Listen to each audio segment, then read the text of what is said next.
बिस्मिल्लाहिर्रहमानिर्रहीम। अस्सलाम वालेकुम। मसवत्ता अलिफ और वाव के इस्तेमाल के बाद आज हम इस आवाज़ पढ़ेंगे मसवत्ता छोटी ये और बड़ी ये को। 4 मसवत्तों से अल्फाज बनाना सीखेंगे। सबसे पहले इन मसवत्तों की अलग अलग आवाज़ों को एक बार फिर पढ़ते हैं। मसवत्ता अलिफ आवाज़ निकालता है आ की, आ, और वाव से आवाज़ बनती है ओ की, अ, ओ। ये से आवाज़ बनती है ई की और बड़ी ये से ए की। जिस तरह इंग्लिश लेटर्स हैं ए, ई, ओ, यू। जिस तरह वॉवल्स हैं इसी तरह यहाँ 4 मसवत्ते हैं, तो इस तरह उनकी आवाज़ें निकलेंगी। यू से आवाज़ हमेशा निकलेगी आ की। अगर हम अलिफ के साथ इसके ऊपर पेश लगा दें तो फिर आवाज़ होगी ऊ। अभी है आ, फिर ऊ। और वाव के साथ अगर हम वाव की आवाज़ निकल रही है ओ की, लेकिन अगर इसके साथ हम ऊपर पेश लगा दें तो ये बनेगा वू। इसी तरह छोटी ये के साथ अगर हम ज़ेर लगा दें, अभी इसके ऊपर पेश लगाएंगे तो ये बनेगा वू। बहुत इसे लंबा नहीं करना। छोटी ये के साथ अगर हम इसको ज़ेर लगा दें तो ये बनेगा यी, लेकिन साथ अगर हम इसको कोई और हर्फ मिलाएं तो उसके मुताबिक आवाज़ को लंबा या छोटा किया जा सकता है। अब इसके साथ अगर हम लगाते हैं ज़बर तो ये बनेगा ये। वैसे आ की आवाज़ है ए की, लेकिन जब हम ज़बर लगा दें तो फिर बनेगी ये की। ई की आवाज़ को जब हम ज़ेर लगा देंगे तो बनेगा जी। ओ की आवाज़ के साथ हम पेश लगा दें तो बनेगा ऊ, और अलिफ के ऊपर अगर हम पेश लगा दें तो वो भी बनेगा ऊ। अब हम इन हरूफ को इस्तेमाल करते हुए मसवत्तों का इस्तेमाल करेंगे छोटी इश्काल के साथ।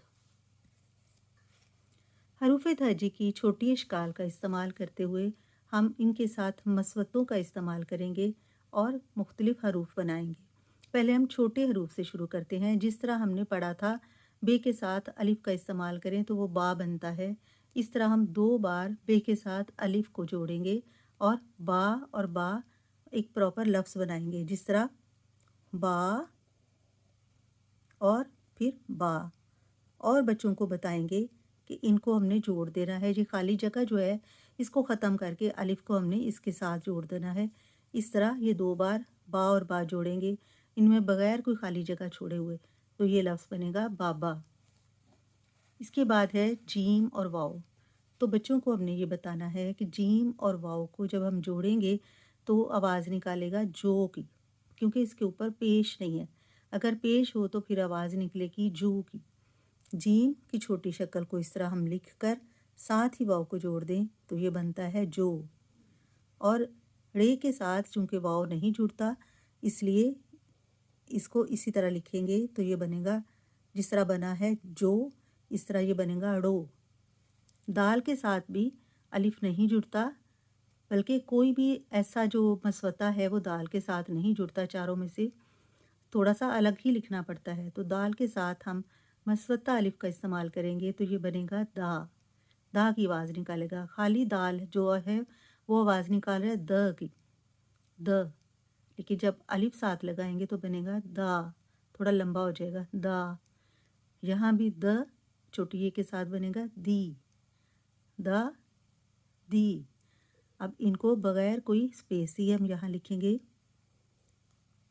दा दी, दा दी।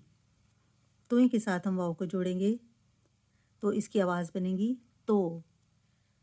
तोई वाव तो, ते, तो ते, तो ते। सबसे आखिर में है सीन। सीन की छोटी शक्ल के साथ वाव का इस्तेमाल करते हुए सीन की आवाज़ है स। स की आवाज़ के साथ हम ओ को जोड़ेंगे तो बनेगा सो। इस तरह हम इसको जोड़कर लिखेंगे सीन वाव सो, ते बड़िए ते, सो ते, सो ते। इस तरह हम इसको अलग नहीं लिखेंगे। इसी तरह ये ते है इतना छोटी शक्ल, और फिर ये बड़ी ये साथ जुड़ गया तो क्या लफ्ज़ बना सो ते।